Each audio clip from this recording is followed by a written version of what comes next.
Hello and good evening to. Sorry, hello, good evening to. I'm not. That's completely wrong, but I'm going to keep going. Hello and good evening and welcome to the FB4 Daily for this Friday night. It will be a preview of the trip to Bournemouth tomorrow and anything else that comes along. The show is brought to you by Paddy Power, a bookies, a website, and an app. Please gamble responsibly and try to do so with Paddy Power. Yeah, look, let's just get it going.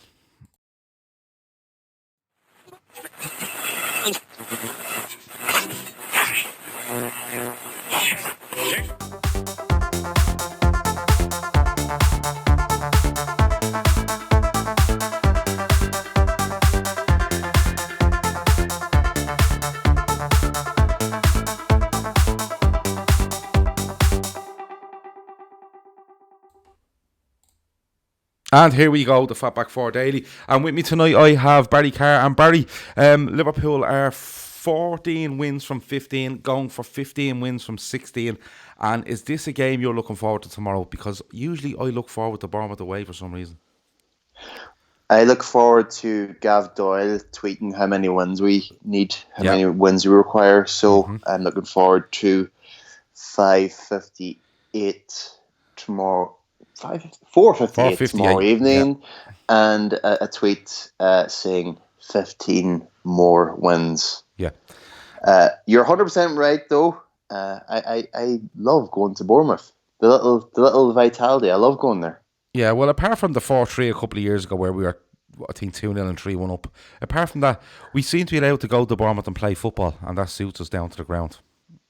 They're an excellent team to watch. Great, try to get the ball down and play it around. And even the 4-3, I mean, Divock Origi's goal, Emery Chan's goal, it was a spectacular game of football. Ryan Fraser just comes on and announces makes himself to the world.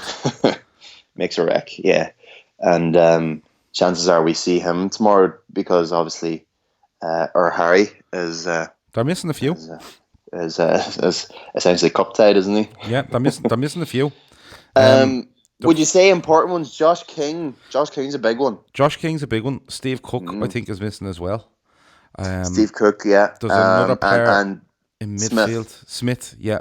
Adam, right back. Yeah, the right back, who's really good. They're missing him as well. So, but just looking at it, like Klopp makes a couple of changes there during the week. 5 changes, in fact, from the team that beat Brighton. And a lot of people, I wouldn't say upset, but just kind of, what the fuck is going on. But not me. Really. I felt it surprised me, but I'm just at the stage where if Klopp decides that's the team, that's the team. There was a little quote from Klopp this morning saying that he did arrive into work today with an idea of Bournemouth, but then was told there was a couple of issues around a couple of players. So it might get interesting again tomorrow, but just, we'll pick a lineup later on the show before we finish, but can you see him doing some more rotation, or do you see him trying to get back to the majority of his favourite 11 here? Well, I'll tell you what's looming on the horizon is an early kickoff trip to Austria. So that is definitely the looming spectre. So I would be tempted to continue with the boys that performed immensely the other night. I'm blown away with how well a Shaqiri can come back in and just make an absolute huge impact. Just put down a marker and say, look, I'm back. I'm legitimate. I'm an option. If there's an issue in the front three, Jesus, don't hesitate, pick me. So let's park the Champions League game for now. It's all about tomorrow. And as you can see, look, the other night Klopp has picked the team by looking where the other team is sitting in the Premier League table. Yeah. And he picked a team to play the 17th place team in the league. Bournemouth are in that same bracket. 12th at the moment, I think, in around 12th. Well, are we talking 3-4 points difference? Yeah, that's the big thing at the moment. Same kind of brackets. I mean, when you say someone is 10th in the league, they're actually 4 or 5 points off the drop zone. So it's a bottom half side, isn't it? Really, at the moment. It is, yeah. It's a bottom. Much of a muchness in the bottom half, and that's we can see the trend. Brighton's the same, Everton's the same. Sheffield, sorry, they're a bit higher in the league, but we've seen a few of them now recently, and I think they're ideal games to rotate and rest guys. Mm-hmm. I'll tell you what I want to do. Yeah, I see it as another opportunity to rest a few. Okay, and I wouldn't mind resting Lovren tomorrow. It's an interesting one. It is an interesting one. I probably wouldn't. If it was a game where I presume you're looking at Gomez here. I presume that you're thinking behind this. I probably would go Watford at home to put Gomez in just before we head off to Qatar. That's the way I go down it. But do you know the other player? Like as I said, we will get into the team and as we go along, and I suppose we could try pick a team as we go through the show rather than just one big choice at the end. There's loads of teams coming in here, like Chris Brack says: Allison, Trent, Gomez, VVD, Robertson, Chamberlain, Henderson, Keita, Salah, Firmino, Origi. Northred says yes, Shaq and his new wave all day long. Keith says Shaq done well, but he was only out for a hair transplant, so his fitness was grand. He just couldn't head the ball. That's what the problem was. Let me see. I think Chris has given me a second team then. He says Allison, Trent, Gomez, VVD, Milner, Chamberlain, Henderson, Keita, Salah, Firmino, Shaqiri. Bournemouth are on a terrible run, says Kev O'Sullivan. No win in 9. Mm-hmm. But let's have a look at Bournemouth first, right? Because going and looking at Everton and the way they've lost their manager, and Eddie Howe always seems to get mentioned here and stuff like that. And I was listening to a podcast earlier, and they were basically going through the runs of wins Bournemouth have gone on since the start of last season, and the runs of defeats, and it screamed inconsistency. It screamed like he's getting away with it a little bit. And what way do you see him approaching this? Because if he's missing Josh King, he's missing Harry Wilson, he's missing Steve Cook, he's missing Adam Smith, he's also missing David Brooks, which is a big loss for them. What way do you see him approaching this? Because that's a lot of players out. So he likes to play football, but he seems to give Liverpool too much time in the games we play against them. They're too open. Do you see him changing what he's doing here because of the run Liverpool are on? There's no doubt the form we're in, and B, the players he might have at his disposal, he may need to be very pragmatic in this game. He is very pragmatic, and I want to say he's definitely got one of the most patchy form lines. He does pick up strings of wins, which ultimately ends up bailing them out every year. But it's so common. You see Bournemouth losing 6, 7, and 8 games in a row. Yep. And it's basically down to it. They never change the style of football that they play. They're 4-4-2.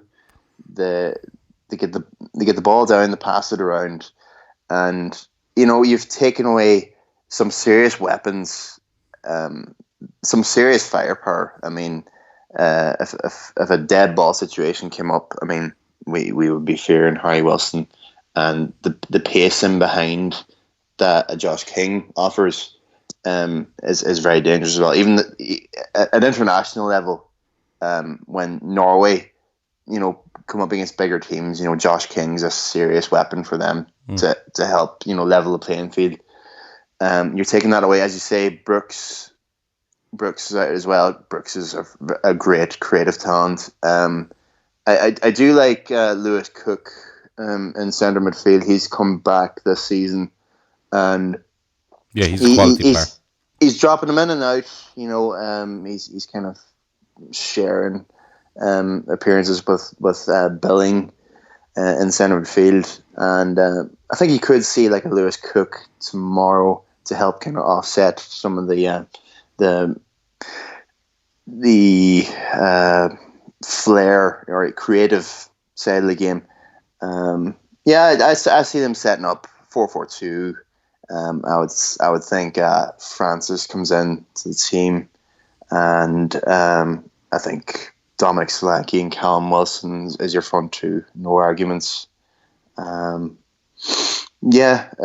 Rico left back. That's potential weak point. What am I doing with Salah?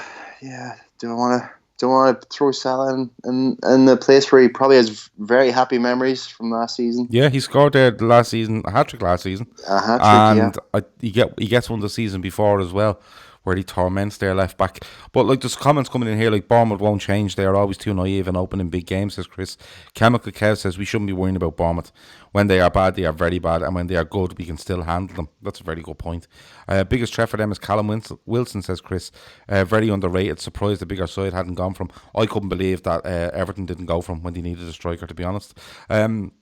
Kev says they put a 50 million tag on Wilson when Chelsea came sniffing. Lewis Cook, like Chamberlain, still finding form after bad ACL. Yeah, he did have a bad injury. I think it was early last season, was it? He had a bad injury, and I think he's a quality player, Lewis Cook. He's potentially top class. Yeah, he really is. He's so neat and tidy on the ball. He sees things very quick. He's able to control the tempo game. He's really good. Traz says, Gav, you should take your boots down to Bournemouth tomorrow. Eddie Howe might give you a start. He won't, man. I have the flu. I have a cold. I won't be able to make it. Especially playing by the seaside. It wouldn't be good for me. Although the salt in the air might do something. Chris does point out that Salah has a very good record against Bournemouth. But I'm just a bit amazed that they do come out. And I don't think they'd be too open. I don't think that's a general. I just think they'd be too positive in what they're trying to do, if that sounds right. You know, they do try to think we can do this, we can do that, and they never really get at us, and then we just take it off them and open them up. But we'll have to wait and see. Alisson will be back in goal. Barry, no doubts about that, yeah? That's nailed on. That's elementary, that is. Yeah. That's easy. So, picking your back forward then, you know, you've mentioned there you might give Lovren a rest.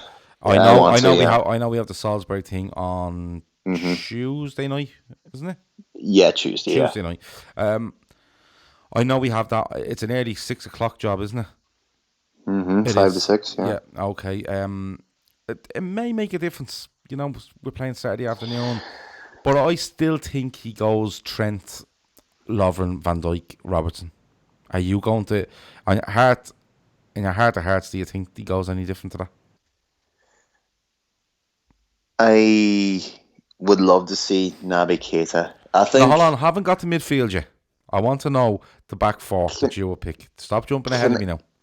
I'm not trying to jump ahead, but I'm trying to think who I'm trying to fit in first of all, because I might be thinking about a shape change, especially tomorrow, because a flat 4-4-2. I think there's ways around it with fitting in an extra attacker somewhere.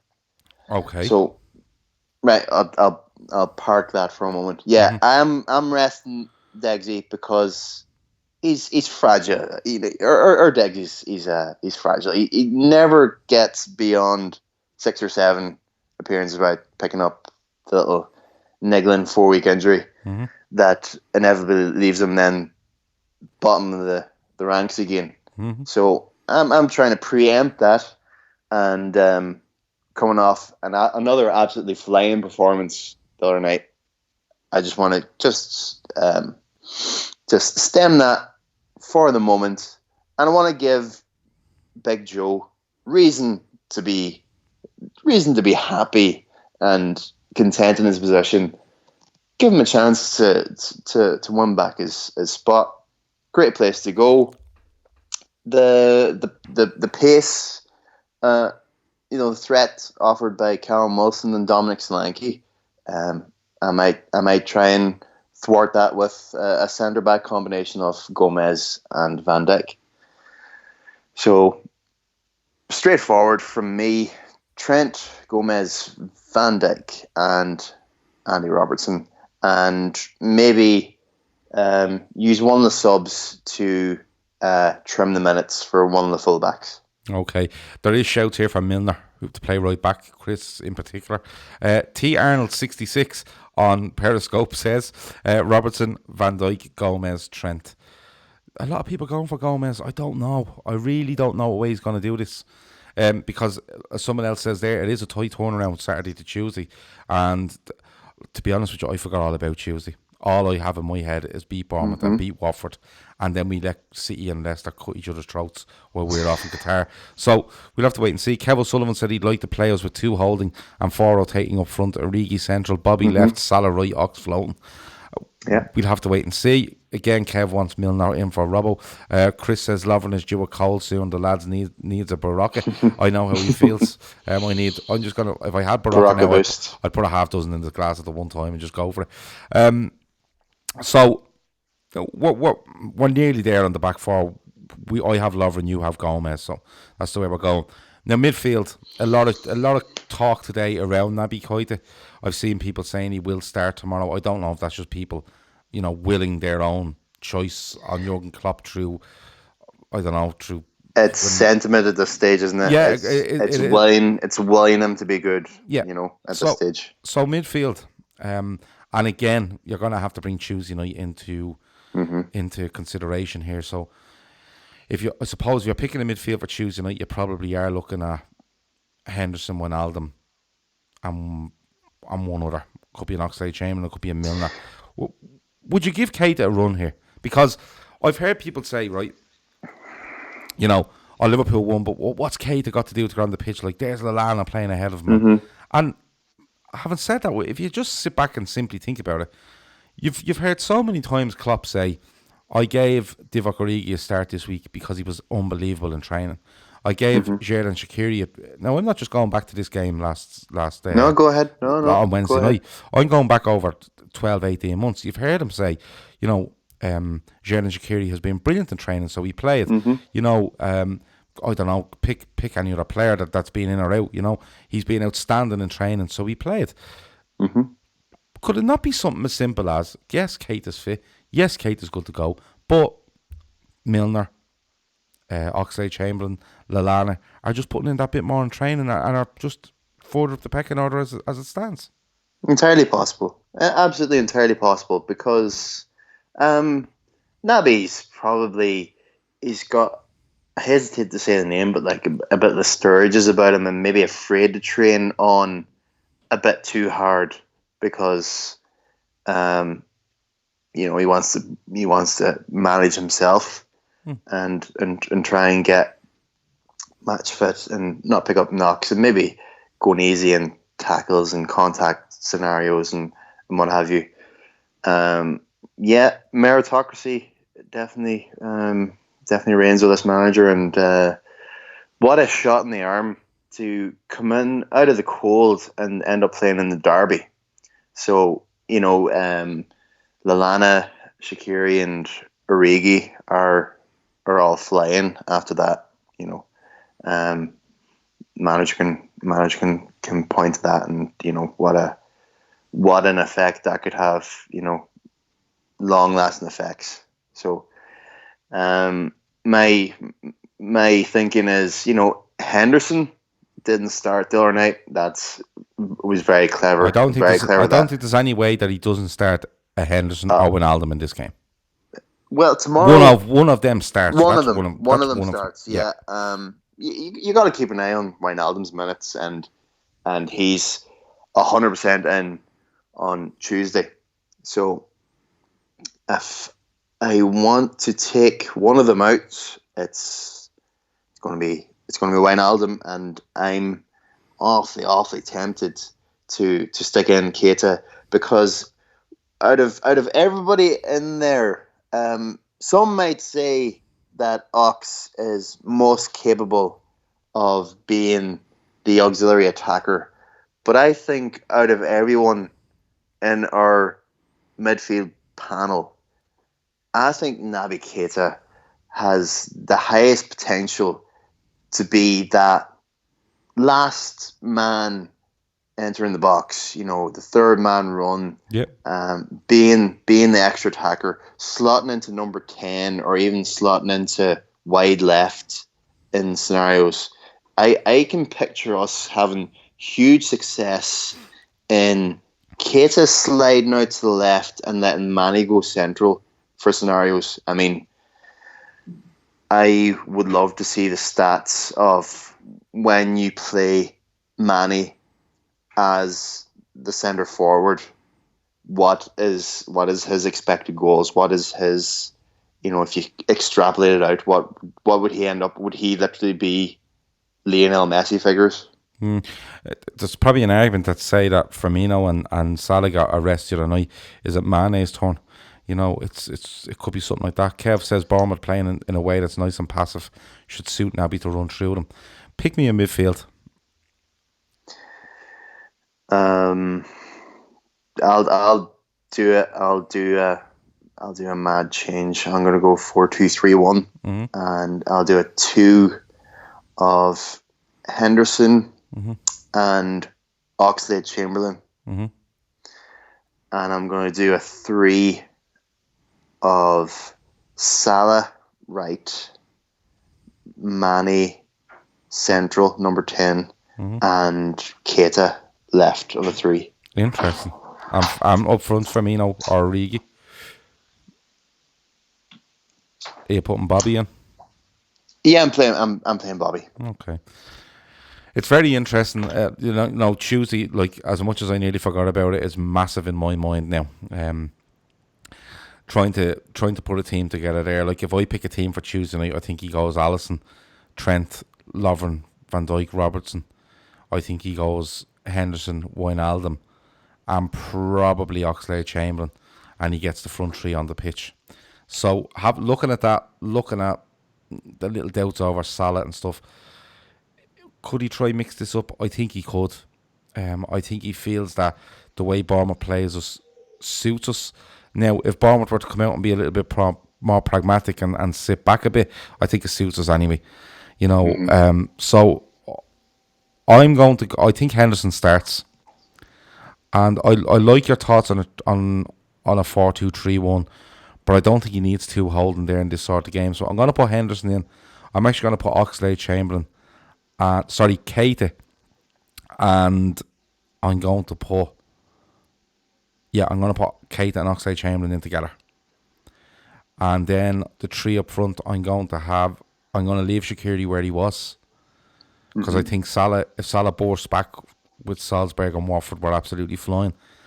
I think he might go Origi left and Firmino up front. I think if he gets a chance to rest Mane, I think he will. And I think in that team there, you have enough that's solid. You'd have likes of Milner to come on, Lallana to hold on to the ball if needs be. It gives Keita a run, and there's plenty of energy in that with Keita, Oxlade-Chamberlain, Shaqiri. There's plenty in that, and there's plenty of footballers in there that can pick a lock if needs be, because that's what I may come down to. Is the danger then you're not leaving that break glass option from the bench, because we most certainly had ample weapons on the bench against Everton? You'll still end up with Mane on the bench. You'd still end up with Salah on the bench. Is that potentially the best weapon possible? Well, if you go out with that team and you end up with Mane on the bench, Salah on the bench, you would end up with Milner on the bench, who's a brilliant sub when you're winning or losing, in my opinion. You'd probably have Lovren on the bench if anything goes wrong. If we're winning the game comfortable, Milner could probably come on and slot in there for Robertson, give him a break. I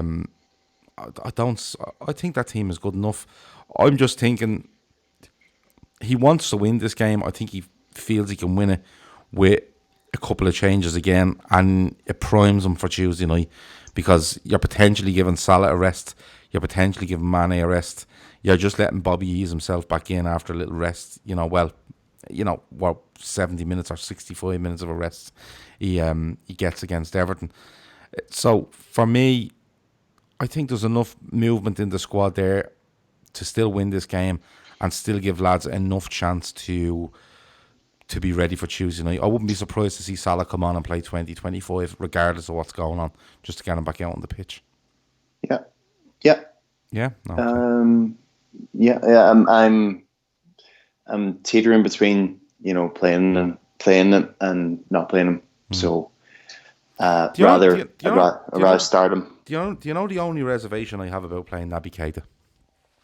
Genuinely, the only reservation I have of playing Naby Keita or Naby Keita is if we go out and we play Naby Keita, right? Mm-hmm. And we win the game 4-0 and he scores a goal or he assists a goal. The only thing that'll annoy me is having to listen to people online going, "I told you," And that won't be me. But that won't be me.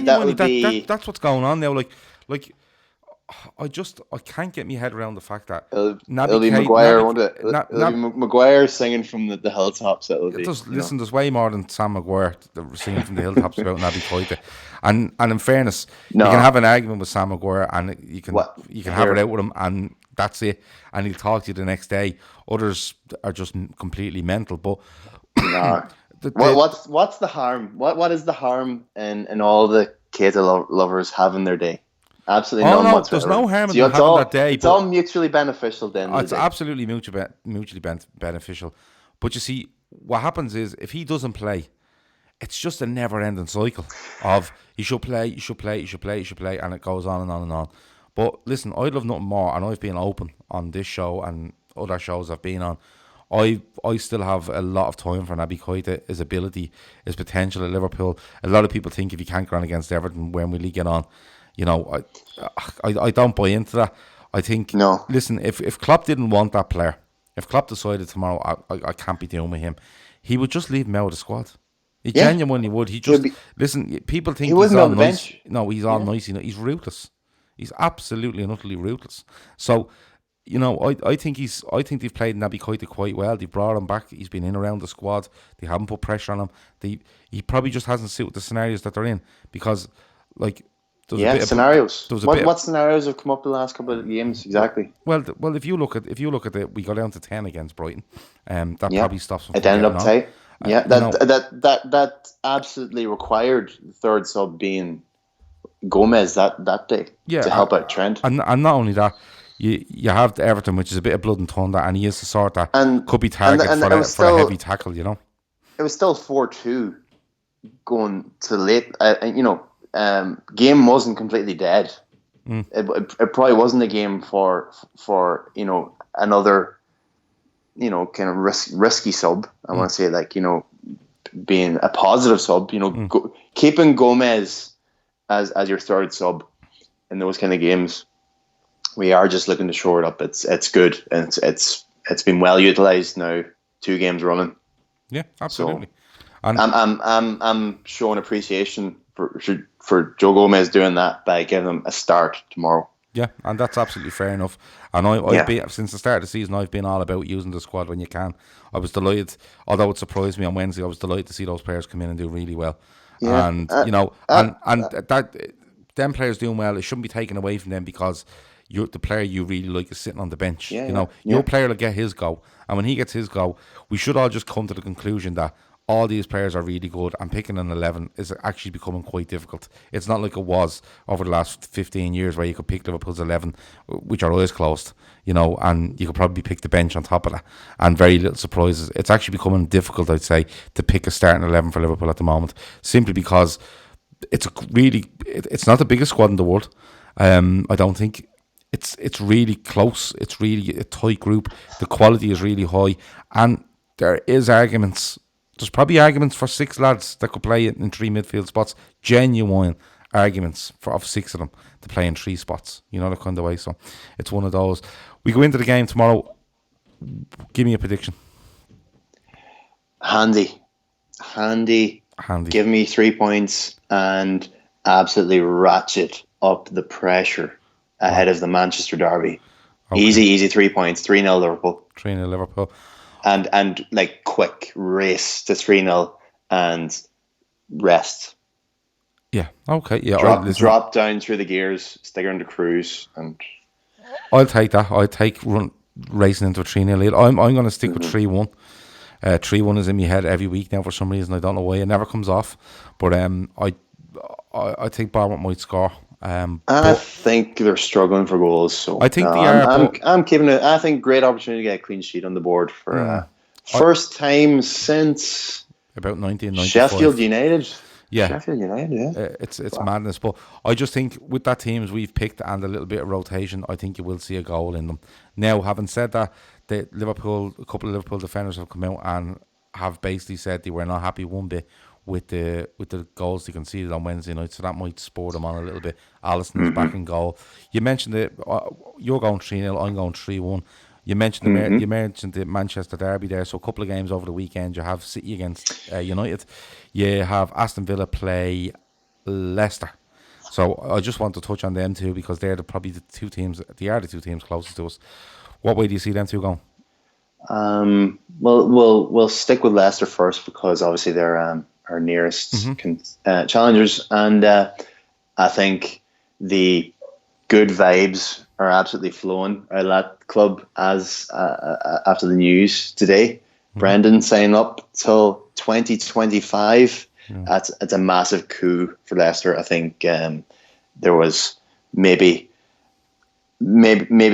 slightly sinister thoughts going on that maybe Arsenal might tempt him away, but I think it's an absolute mess he'd be walking into there. So I think stick with the stable football club that you're at. Yep. That is clearly going places and could have Champions League football to play with next year. So I think fairly handy. Villa are proving a bit of a nuisance to teams at the minute. You know, they give they give Man United plenty to think about last weekend. Jack Grealish is absolutely on fire. I mean, he is pandering to Gareth Southgate at the minute. So I don't think it'll be handy for Leicester. Leicester were quite underwhelming against Everton, and they didn't blow me away against Watford either. So maybe 2-1 for Leicester, and they maintain the 8-point gap. Okay. I'm going to say Kev O'Sullivan says there, Brendan dropping the release clause sealed the deal. Yeah, listen, but Rodgers knew exactly what he was doing there, and anyone that thinks different is mad, in my opinion. He drops that in, and all of a sudden, a couple of days later, he's a new deal on the table. Unbelievable. But I've been impressed by Villa overall. Yeah. I think they've only lost twice at Villa Park this season, once to us, and I'm trying to think of it. It might have been Bournemouth on the opening day of the season, actually, that they lost, or the second game of the season, I think it was. I've been impressed with them. I'm going to go with a 2-2 draw on that one. I think they're both Midlands teams. It wouldn't be considered a Midlands derby, but I think Villa will be looking going, well, we're back here now, and this is a team in the Midlands, and we want to show how big we are. And I'm going to go 2-2 there, but Man City, against United, I'm going to come out and say I think United or City are going to bash this on Saturday evening. I want to say, it's at the Etihad, isn't it? Yeah, it is. And I think United have had more success at the Etihad than they've had at Old Trafford in recent years. Mm-hmm. I think Man City might be. Well, they got bashed 3-0 there last season. 4 wins and 1 draw in the last 5 visits. Yeah, well, I know they got beaten 3-0 heavily there last season. United they were passed off the park. Yeah, it was a canter for them last year. So at the Etihad, generally they're tighter, and it wasn't too long ago United had their epic comeback from 2-0 down. Yeah, wasn't that the day City could have won the league? That's right. That's right. They denied them winning the league. That's right. Yeah. No, I've made a promise to a few guys. A guy down the deli. I said to him, I'll be watching the Liverpool game, and then I'll be marching over to the pub and joining you to cheer on Man United. So I'm going to stick to my word. So what are you going with? Give me a Rashford double and 2-1 to Manchester United. Oh, okay. And that's really your heart ruling your head there, isn't it? And that's the league done and dusted. Yeah, I think I just have a feeling City. I'm gonna go 4-0 here for City. I think if City control that ball and score early against United, you look at how United played against Sheffield United. They went 2-0 down, and they were given plaudits for coming back. And Solskjaer was saying, "Oh, that team would have been 5-0 down last season." He has no idea when he goes behind. He says some boneheaded things. He's standing on the side of the pitch just hoping for the best, and he nearly got it against Sheffield United. From all accounts, they played okay against Spurs the other night. They should have been beaten by Villa, from what I heard. They're nicking points here and there, but I just think if City control that ball, they'll move them around way too much. And I don't think Solskjaer has them set up properly to deal with that. So I'm going to go 4-0 City in that one. Listen, I'm going to leave it there because I'm literally dying a slow death here, and I'm trying my best. I'm struggling to breathe, I think, a little bit. So it's one of those. But listen, Barry, I hope your predictions are right. Well, I hope my Leicester prediction is right, and I hope your United one is right. How does that sound? We've had some super weekends recently, so I think keep them coming. Yeah, another one wouldn't do any harm, would it? Would not. Good stuff. Right, I'll talk to you during the week, yeah? Yeah, all the best, boys. Enjoy, and have if I don't speak to you beforehand, have a very happy Christmas, Red. Yeah, you will speak to them before Christmas. Don't worry about that. Yeah, she knows. Yeah. All right. That's been the all the best. That's been that's been the FB4 Daily for this Friday night. Enjoy the rest of your Friday. Enjoy Liverpool tomorrow. Hopefully going and getting 3 points against Bournemouth. Hopefully Manchester United can go and steal something at the Etihad, and then Villa can turn the whole den and Villa Park into a cauldron against Bren and his Leicester team and take points there too. Have a good one. Talk to you in a bit. Over and out.